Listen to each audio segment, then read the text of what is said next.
chwarae agoriad I plant yn bwysig oherwydd maen nhw'n gallu dod yn mynd pryd bynnag maen nhw eisiau. Mae neb yn cadw nhw I fewn ac yn dweud maen nhw'n gofod garos yma. Mae'n rhydd I nhw ddod, mynd ag cael hwyl y sport efo'i gilydd. So open access means we work in the communities and it's open to everybody. And we encourage parents to come down and carers to come and see what we're doing, and it's basically just open to everybody. Pwy sy'n gallu dod I chwarae yma? Dewi Sant. Dewi Sant? No, I can't, he's dead, pal. Pwy sy'n gallu dod I chwarae yma?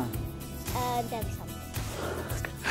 It benefits me because I know she's having fun, she's getting to meet other kids. It just means they can mix with other children from the school and from the community. They get to get dirty and do things that we might not do at home, like hammering nails in wood and with all the recycled materials that they use. So it gives them the chance just to relax and enjoy. There's things here that you can see that we just can't do in our own back garden. It's just good to be outdoors and to meet other parents and to find out what's going on in the local community. They know the team that run it and they're just as confident with them as they are with me and my husband, and it's brilliant. Sesiwn sydd fel arfer yn digwydd maen nhw'n dod yma rhwng 4 o'r gloch a 6 o'r gloch y nos. Dyn ni'n rhedeg ar nosweithiau yr wythnos trwy'r blwyddyn. So maen nhw'n dod yma, maen nhw'n chwarae, maen nhw'n gallu dod. Fel arfer maen nhw'n dod syth o ysgol ac yn mynd adre pan mae jyst yn cychwyn nosi. Neu fel arfer, maen nhw'n dod ato ni yn y gwyliau sydd yn y pnawn neu'r bore dibynnu ar lle dyn ni yn y cyngor. You just chuck a load of stuff out, just help yourself do what you want. There's no rules. Just fun. That's what happens. It's fun. It's very much about trying to give the kids as much control of it as they can. Trying not to step in all the time, only when we feel it's really necessary. It's about trusting the kids to be able to manage it for themselves. We come from a point of view that there is some benefit to being able to take risks. So, the kids climbing a tree, then there's a lot of benefits to that in terms of their coordination, their resilience, ability to push themselves and have a go at doing something like that. Dyn ni'n manager risg drwy chwarae efo plant ac yn dysgu nhw sut maen nhw'n gallu gweld be ydy'r gwahanol risgs maen nhw'n hefo I wneud.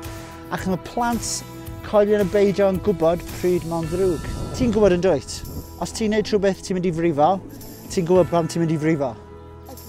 Os ti'n mynd I cael hammer a hoelen a ti'n mynd I fynd fel me, mae'n mynd I frifo yn dydi. So maen nhw tuedd I gwybod pryd mae pethau'n ddrwg a pethau'n da. Bob math o beth mae gennym ni adeiladu den, plant cael cynigiau I defnyddio tools, rowlio lawr banciau mewn bareli, chwarae'r pel, chwarae'r haffa, bob math o dodrefn rili. Ni'n rhoi TP fyny, ond dyn ni dal yma yn chwarae yn yr eira, yn yr oerni, yn adeiladu wrth ystwytho yn y eira ac o'n i'n adeiladu... Tân? Ni efo tân di adeiladu yn y nhw, dyn ni'n adeiladu igloos, dyn eira, a ni'n cael sport yn dydyn. Oer. Oedd yn oer. Ond, o'ch chi efo biscuits, chocolate and marshmallows. We're here whatever the weather. It's as simple as that. Come rain or shine, we're on the player, and that's really important to be that consistent. Every session's a bit different, there'll be different activities going on, and it's all down to what the kids will get involved in and what they want to do on that day. They might get muddy, they might get a bit dirty, but we'll always do our best to make, accommodate everybody and make them feel, welcome when they come here.